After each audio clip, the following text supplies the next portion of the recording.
जोहार दोस्तों, आप सबों का स्वागत है जोहार एजुकेशन पॉइंट यूट्यूब चैनल पर। तो मेरे प्यार दोस्तों, जैसे कि आप सभी लोग जानते हैं कि कैलकुलेशन सीरीज हम लोग का चल रहा है और आज हम लोग कैलकुलेशन सीरीज का दूसरा क्लास करेंगे। तो चलिए क्लास को शुरू करते हैं। क्लास को शुरू करने से पहले एक छोटी सी लाइन है कि पढ़ाई की उम्र में दिल दिया था सनम तुमको, मैंने सोचा सुरक्षित रखोगे। कि पढ़ाई की उम्र में दिल दिया था सनम तुमको, मैंने सोचा सुरक्षित रखोगे, लेकिन तुमने तो मेरा दिल को लौटा दिया नाजुक शीशे की तरह तोड़कर। अरे तोड़ना ही था तो पहले ही तोड़ते, अरे तोड़ना ही था तो पहले ही तोड़ते, लेकिन ना ना ना, तुम्हें तो दिल भी तोड़ना था, समय भी खराब करना था और शादी भी किसी और से करना था।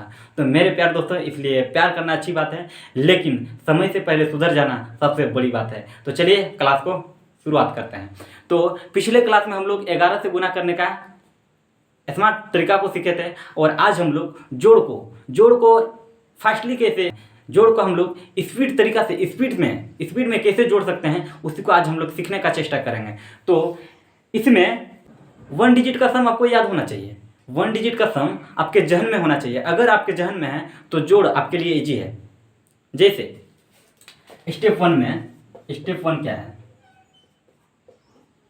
इसमें क्या है कि 8 7 कितना होता है 15, 9 6 15, 7 6 13, 9 8 17 और 5 7 12। यानी ये आपके जहन में होना चाहिए। अगर ये आपके जहन में है तो आपके लिए जोड़ इजी है, बहुत आसानी से आप जोड़ सकते हैं। और स्टेप टू क्या है, स्टेप 2 देखिए, बेस को अगर जोड़ना है तो कैसे जोड़ें। तो यहाँ पे समझिएगा, जैसे 20 + 20 आप क्या कीजिएगा कि ये 0 है, 0 को फिलहाल अपने माइंड से हटा दीजिए। अब यहाँ पे 0 को हटा देंगे तो यहाँ पे क्या है 2 और यहाँ पे क्या है 2 2 क्या होगा 4 और एक 0 को लास्ट में बिठा देंगे तो कितना होगा 40। यहाँ तक आया समझ में। जैसे 70 + 80 यानी 70 + 80, इसको जोड़ना है तो क्या करें, 0 को फिलहाल 0 को फिलहाल माइंड से हटा देना है। अब यहाँ पे क्या है 8 और यहाँ पे क्या है 7, 8 7 कितना होता है 15 और एक 0 को बिठा देंगे। यहाँ तक कोई दिक्कत नहीं। तो चलिए आगे बढ़ते हैं। जैसे + 110 इसको जोड़ना है तो 11 9 कितना होता है 20 एक 0 को बिठा देना है तो कितना हुआ 200। ये रहा आपका स्टेप 2। अब चलिए स्टेप 3 क्या है। स्टेप 3 में क्या है कि 2 डिजिट का सम 1 डिजिट के साथ, 2 डिजिट का सम 1 डिजिट के साथ। जैसे 47 + 7 यानी 47 + 7। तो इसको हम लोग दो तरीका से बना सकते हैं। जैसे 47 को हम लोग क्या लिख सकते हैं 40 + 7 लिख सकते हैं कि नहीं। 47 को हम क्या लिख सकते हैं 40 + 7 लिख सकते हैं। इसको कुछ नहीं करना है, या तो इसको पीछे वाला बेस के पास ले आना है या तो इसको आगे वाला बेस के पास ले जाना है। या तो इसको पीछे वाला बेस मतलब जैसे जिसके अंत में 0 हो, तो या तो इसको 47 को या तो पीछे वाला बेस यानी 40 के पास ले आना है या तो इसको 50 के पास ले जाना है। तो हम लोग को देखिए, इसको हम 40 के पास ले आते हैं तो इसको हम लोग क्या लिख सकते हैं 40 + 7, यस या नो। अगर ये 50 के पास ले जाते हैं तो क्या लिख सकते हैं 50 - 3 तब ना 47 आएगा सर।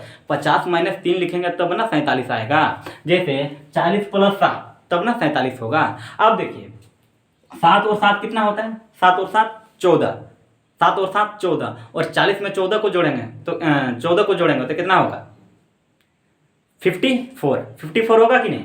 40 में 14 को जोड़ेंगे तो कितना होगा 54 यानी 54। अब जैसे यहाँ पे कितना है 50 - 3, इसमें क्या करना है 8 को जोड़ना है, इसमें 7 को जोड़ना है। 50 - 7 इसमें 50 - 3 है, इसमें 7 को जोड़ना है तो 7 को जोड़ना है। देखिए ये प्लस में है और ये माइनस में है तो माइनस प्लस क्या होता है चच्चा, माइनस प्लस क्या होता है माइनस होता है। तो हमेशा देखिए माइनस प्लस क्या होता है माइनस होता है। तो 7 में से 3 जाएगा तो कितना बचेगा 7 में से 3 जाएगा तो 4 बचेगा। 4 किस में, प्लस में, तो प्लस में तो 50 और 4 कितना होगा 54। नहीं आया है तो समझ में, देखिए सर फिर से मैं बताता हूँ। जैसे 50 माइनस 3 है और प्लस कितना है 7। अब इसको घटाएंगे तो माइनस प्लस क्या होता है, माइनस प्लस क्या होता है, माइनस होता है। यस या नो, माइनस होता है कि नहीं, माइनस होता है। तो 7 में से 3 जाएगा, कितना बचेगा 4। और चिन्ह किसका, बड़ा, तो बड़ा बड़ा कौन है 7। जिसके साथ बड़ा वाला संख्या के साथ जो चिन्ह रहेगा वही चिन्ह हम लोग लास्ट में लिखते हैं। बात आया समझ में। जैसे यहाँ पे 7 है, 7 में से 3 जाएगा 4, 4 प्लस में है तो प्लस में है तो 50 में 4 को जोड़ देंगे तो क्या होगा 54। यहाँ तो कोई दिक्कत। अब जैसे दूसरा एग्जाम्पल, जैसे हम यहाँ पे ले तो कोई भी संख्या ले लेते हैं 34 प्लस 44, ये ले लिया। अब देखिए 34 को हम क्या लिख सकते हैं सर, इसको हम 30 प्लस 4 लिख सकते हैं कि नहीं। 34 को हम क्या लिख सकते हैं, 30 प्लस 4 लिख सकते हैं कि नहीं, यस या नो, लिख सकते हैं सर। 34 को हम 30 प्लस 4 लिख सकते हैं। और इसको हम क्या लिख सकते हैं, 44 को हम क्या लिख सकते हैं 40 प्लस 4, यस या नो, 40 प्लस 4 लिख सकते हैं।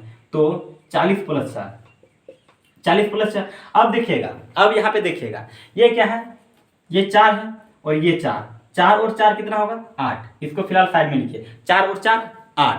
अब देखिए 40 और 30, ये आपको स्टेप 2 में मैं बताया। 40 30, देखिए 4 3 7 यानी कितना 70 और 70 और 8 कितना होगा 70 और 8 कितना होगा 78। यहाँ तक कोई दिक्कत, यहाँ तो कोई दिक्कत नहीं ना। तो चलिए अगला देखते हैं। जैसे 87 प्लस 9, ये इसको जोड़ना है तो कैसे जोड़े, देखिए इसको या तो आगे वाला बेस के पास ले जाएंगे या तो इसको पीछे वाला बेस के पास ले आएंगे। तो आपको जो करना है, इसको अगर हम आगे वाला बेस के पास ले जाएं तो इसको हम क्या लिख सकते हैं 90 माइनस 3 लिख सकते हैं कि नहीं। इसको क्या लिख सकते हैं सर 90 माइनस 3 लिख सकते हैं कि नहीं। तो 90 माइनस 3 लिखेंगे तो यहाँ पे क्या होगा 90 माइनस 3, यस या नो, प्लस नो। अब माइनस प्लस क्या होगा माइनस, 9 में से 3 जाएगा कितना बचेगा 6 बचेगा कि नहीं। 9 में से 3 जाएगा 6 और प्लस में है तो 90 6 कितना होगा 96। अगर इसको हम पीछे वाला बेस के पास ले आएंगे, जैसे इसको हम क्या लिख सकते हैं, अगर दूसरा तरीका, इसको हम 80 प्लस 7 लिख सकते हैं कि नहीं। अब प्लस 9 है, यस या नो, 80 प्लस 7 प्लस 9। अब 9 7 कितना होता है चचा, 9 7 16।